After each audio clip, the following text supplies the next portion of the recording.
जय हिंद दोस्तों।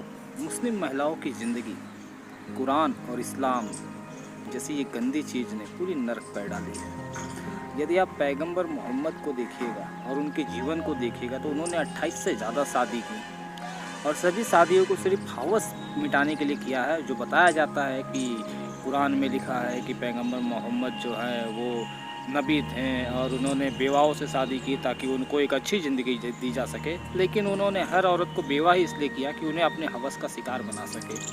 आप इस वीडियो को देखिए, आपको सब समझ में आएगा। और एक रिक्वेस्ट है कि प्लीज़ मेरे चैनल को सब्सक्राइब जरूर करें, मुझे सपोर्ट जरूर करें। कुछ बताना चाहती हूँ।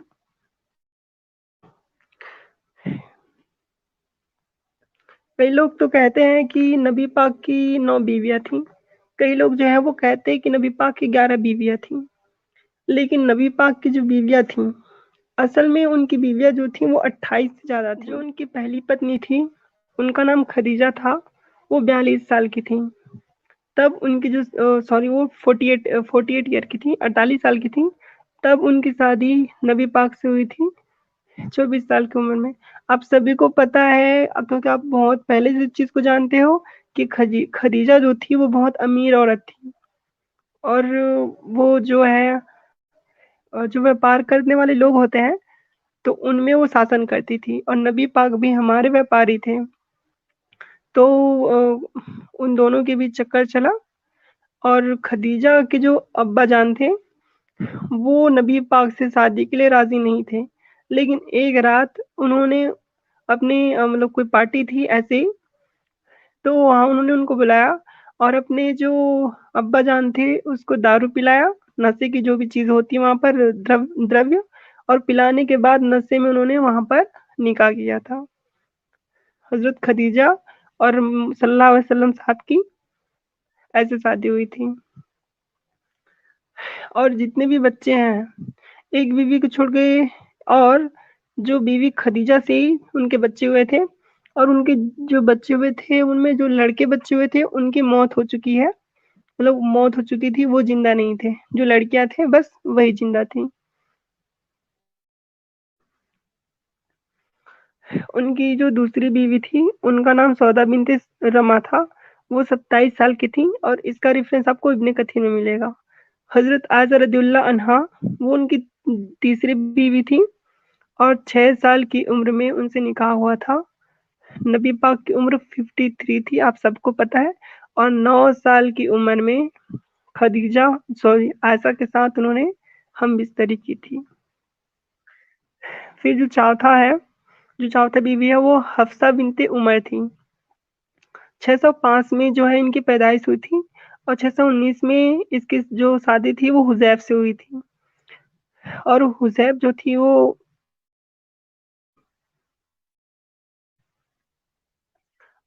हुजैफ जो था वो जंग में मर गया और उसके मरने के बाद मोहम्मद साहब ने उनसे निकाह किया। 19 साल की जो थी उनकी उम्र थी जब उनसे निकाह हुआ था। फिर आता है जैनब बिनते हजुमा। और जैनब बिनते जो हजुमा है इसकी शादी उबैदा बिनते हारिस से हुई थी, जो बदर के जंग में मारा गया था। मरते ही उससे मतलब उसके हस्बैंड के मरते ही जो सल्लल्लाहु अलैहि वसल्लम साहब हमारे नबी पाक है उन्होंने उनसे शादी कर ली थी। और उस वक्त जो जैनब बिनते हुजैजा थी उसकी उम्र 28 साल थी। अब उनकी जो छठवीं बीवी थी वो थी उम्मे सलमा। उम्मे सलमा जो थी वो उनको हिंद बिनते उमैया भी कहते थे। असली नाम उनकी यही था, उमैया। कहीं कुरान में जो वर्ड आता है उनके वाइफ के लिए वहां पर वो उमैया बोलते हैं, लेकिन उसको सामान्य नाम से उम्मे सलमा भी कहते थे। उनकी जो शादी थी वो अबू से हुई थी, अबू सलमा से, जो अब्दुल्ला बिन अब्दुल असद का वो था, बेटा था। और 29 से 29 जब ईयर थी इनकी उम्मे सलमा की, तो इनके साथ इनकी शादी हुई थी नबी पाक की, और इसका हस्बैंड भी मारा गया था।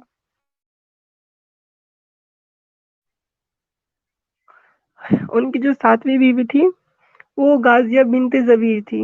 वो बेवा थी और 626 में उनकी शादी हुई थी ये बहुत बूढ़ी और बदसूरत थी, इसलिए शादी होने के बाद नबी पाक ने इनको तलाक दे दिया था।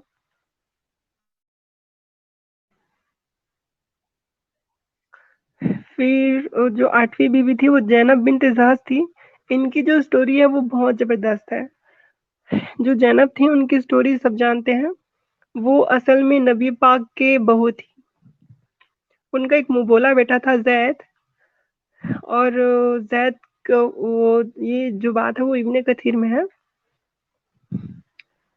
अ, ना वो जो मोहम्मद साहब थे उन्होंने ज़ैद को खोजते हुए वो उनके हुजरे पे चले गए। हुजरे का मतलब उनका जो घर था वहाँ, और ज़ैनब वहाँ नहा रही होती है। अब वहाँ वो उसको न्यूड देख लेता है, नंगी। तो उसके मन में बहुत सारी गंदी-गंदी जो ख़्यालात हैं वो आती है। फिर वो वापस आ जाता है, और फिर वो दिमाग लगाता है, क्योंकि हवस तो उसके दिमाग में आ गया था। तो जैसे उसके दिमाग में हवस आता है तो वो अल्लाह ताला से एक आयत निकलवा लेते हैं। वो आयत ऐसी थी, 1 सेकंड आपको मैं बताती हूँ आयत, उस आयत के बारे में। कुरान का ही मतलब कुरान में है वो आयत, आप चाहो तो उसको ढूँढ सकते हो। मैं आपको रेफ़रेंस देती हूँ। रसूलल्लाह, अल्लाह पाक अपने अल्लाह पाक जो है अपने रसूल से फरमा रहे हैं, वो तो आप और हम जानते हैं कि अल्लाह पाक खुद से ही फरमा रहे हैं। जब खुद उस शख्स जैद से कह रहे थे जिस पर खुदा ने एहसान किया था, और तुमने उस पर एहसान किया था कि अपनी बीवी यानी ज़ैनब को अपनी ज़ैजियत में रहने दे और खुदा से डरे। खुद तुम इस बात को अपने दिल में छिपाते थे जिसको खुदा ज़ाहिर करने वाला था, और तुम लोग से डरते थे, हालाँकि खुदा इसके ज़्यादा हकदार है। यानी कि अपनी बहू को नंगी देख कर के हमारे नबी पाक के दिल में जो अरमान जागे थे, वो नबी पाक दूसरों से छिपाते थे। और अल्लाह का नाम लेकर के वो सबको बयान कर रहे हैं कि अपनी बहू को देखकर मेरे मन में ऐसी-ऐसी जो ज़हनियत है, जो हवस है वो पैदा हो रही है। खुदा इसका ज़्यादा हकदार है कि तुम उससे डरो।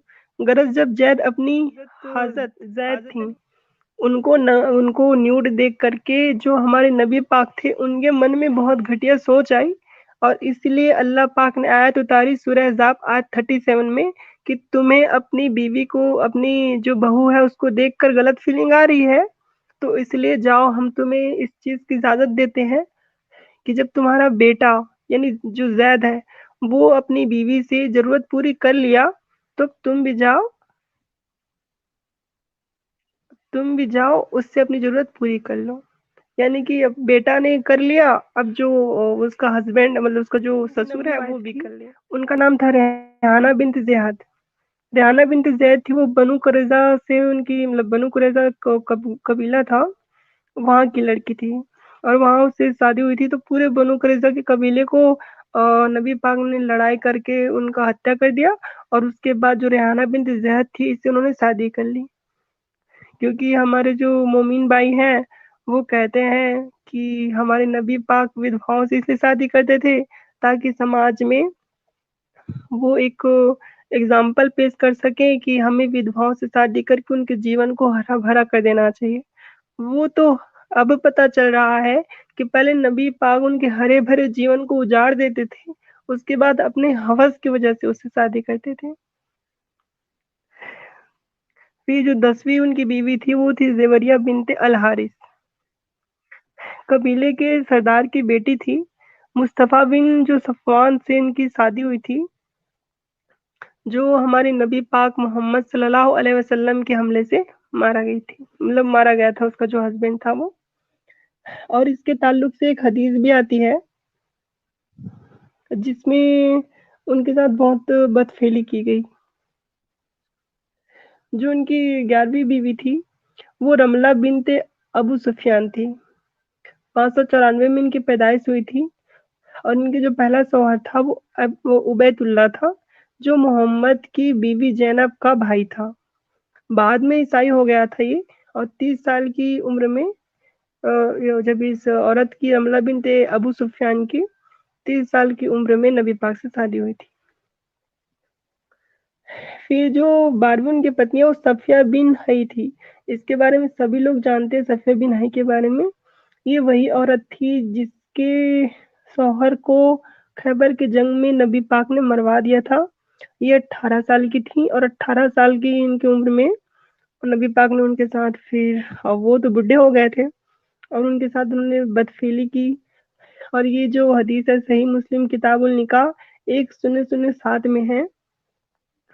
उसकी उसकी जो खूबसूरती थी उसको इतनी भाई थी कि क्योंकि जब जंग हुई थी तो जो सफिया बिनते हई थी वो किसी और के उसमें आई थी हिस्से में। क्योंकि हमारे इस्लाम में एक चीज है कि ये जो लोग हैं वो औरतों को क्या मानते हैं, माले गनीमत। माल मतलब होती है वस्तु। तो ये तो सिंपल सी बात आपको पता चल ही रही है कि औरत इस्लाम में औरत नहीं है, मतलब औरत औरत क्या बोल रही हूँ मैं, वो तो मतलब कोई जानदार ही नहीं है, एक वस्तु है, पदार्थ है। उसकी वैल्यू इतनी है कि उसको आप पैसे से खरीद सकते हो और पैसे से बेच सकते हो। तो नबी पाक ने उसके बदले कुछ दे करके फिर जो सफिया बिनते हईस है उसको अपने हिस्से में कर लिया, उसको अपना रख रख लिया और उसके बाद उससे निकाह करने के बाद उसके साथ फिर जो भी उनका वो है काम है वो करते रहे। अब इसके बारे में ज्यादा तफसीर से नहीं बताएंगे, आप लोग समझ गए होंगे। उनकी जो 13वीं बीवी थी वो मेमना बनते अल हारिस थी।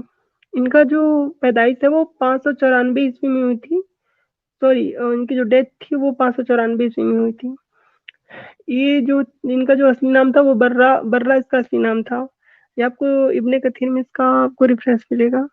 जो उनकी 14वीं पत्नी थी, 14 नंबर की जो पत्नी थी वो मारिया बिनते सबून थी।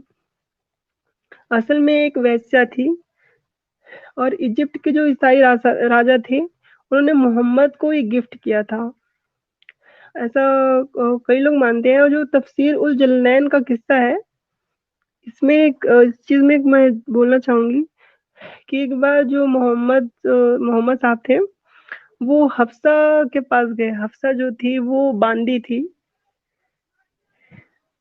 जो उनकी बीवी थी मारिया, उनकी बांदी थी हफ्सा।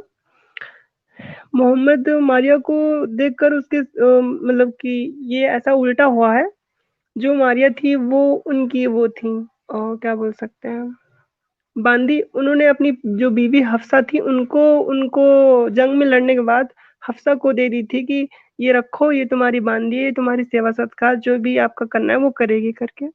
लेकिन नबी पाक तो हमारे बहुत रंगीले हैं। वो अपनी जो बीवी हफ्सा है उसकी जो नौकरानी थी मारिया, उसको देख करके उनके तन बदन में लगती थी आग।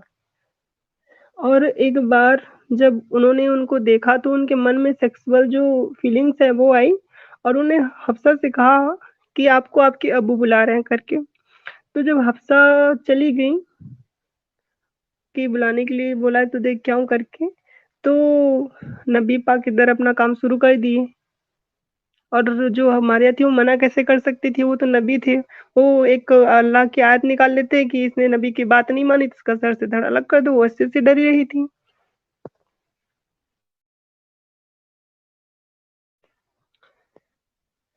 तो वो जो उसकी वाइफ थी हफ्सा वो वापस आ गई क्योंकि असल में कोई बुला नहीं रहा था, नबी पाक ने झूठ बोला था। तो जब वो आई और देखी कि किसी ने नहीं बुलाया उनको करके, तो जब उन्होंने देखा तो नबी पाक और जो मारिया थी वो आपस में लगे हुए थे। तो जब उनको पता चला तो फिर वो नाराज हो गई और इस बात को बताने के लिए मोहम्मद साहब ने मना कर दिया था उस हफ्सा को कि किसी को बताना मत। लेकिन हफ्सा ने सारी बात जो है वो हजरत आयशा को बता दी। और उसके बाद हजरत आयशा जो 14 पत्नी होने के बाद भी वो अपनी जो नौकरानी थी, जो उनकी सेविका थी, स्लेव थी, उसके साथ वो सेक्स करने में तल्लीन थे। तो सोचिए कि वो इंसान की बौद्धि बुद्धि जो है वो कैसी कैसी होगी कि वो इतनी बीवियों के बाद भी उसकी जो हवस है वो किसी और लड़की के लिए है। इसलिए सूरह हिसाब में एक और आयत है जो इस चीज को जस्टिफाई करती है कि असल में अल्लाह चाहता क्या है। आपने बहुत सुना होगा सूरह हिसाब की जो बातें हैं। सूरह हिसाब जो खुले तौर पे इस्लाम में जो वेश्यावृत्ति है उसको सपोर्ट करता है। सूरह अहज़ाब की आयत 50-52 में अल्लाह कहते हैं कि इसके पश्चात तुम्हारे लिए दूसरी स्त्रियां, यानी 4 शादी के बाद मोमिनों की बात चली है, दूसरी स्त्रियां वैध नहीं है और ना ही यह कि तुम उनकी जगह दूसरी और पत्नियां ले आओ, भले ही उनका जो खूबसूरती है तुम्हें कितना ही भाए। और उनकी बात और है जो तुम्हारी लौंडियां हो, वास्तव में अल्लाह जो है वो सब चीज पे स्पष्ट है। यानी कि तुम शादी तो सिर्फ 4 करो, लेकिन लौंडिया जितनी चाहो उतनी ले आओ, उसके लिए तुम्हें मना नहीं है। तो अल्लाह अल्लाह पाक के जो नबी हैं उन्होंने यही तो किया था। 14 शादी के बाद भी जो उनकी वो थी लौंडी थी मारिया, उनके साथ उन्होंने गलत काम किया। यही बात सूरह मोमिन 5-6 में है। सूरह मोमिन में अल्लाह पाक कहते हैं कि छठवां आया था, सिवा इस सूरत के कि अपनी पत्नियों या लौंडियों के पास जाए, इस पर वे तुम निंदनीय नहीं हो।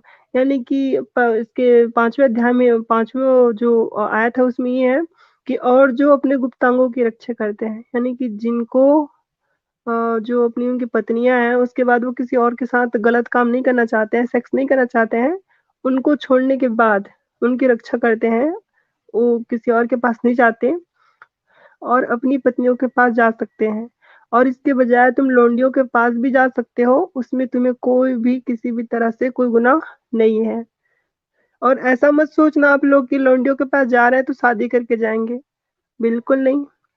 लौंडिया का मतलब होता है वहां पर कि वो एक वेश्या थी, रखैल थी उनकी, जिसके साथ वो कभी भी संभोग कर सकते थे। सही बुखारी किताबुल कदर हदीस संख्या 6605 इसमें है कि मोहम्मद सल्लल्लाहु अलैहि वसल्लम के पास एक अंसारी आया और कहने लगा कि या रसूलल्लाह, हम हमें जंग में बांदिया कैद में मिली हैं और हम उनके साथ गंदा काम करना चाहते हैं, व्यभिचार करना चाहते हैं। तो व्यभिचार का मतलब यहाँ पर ये नहीं कि एक बंदा जो है एक के साथ ही गलत करे, नहीं, उस लड़की के साथ गलत करे और उसके साथ और लोगों को भी हम लोग मतलब ऐड करें, समझ रहे हो आप लोग, वैश्यावृत्ति की बात हो रही है। तो क्या हम कर सकते हैं? तो मोहम्मद सल्लल्लाहु अलैहि वसल्लम ने कहा, तुम ऐसा कर सकते हो, कोई गुनाह नहीं इसमें, क्योंकि अल्लाह ने जिस जान का पैदा होना लिख दिया है वो तो पैदा होकर रहेगा।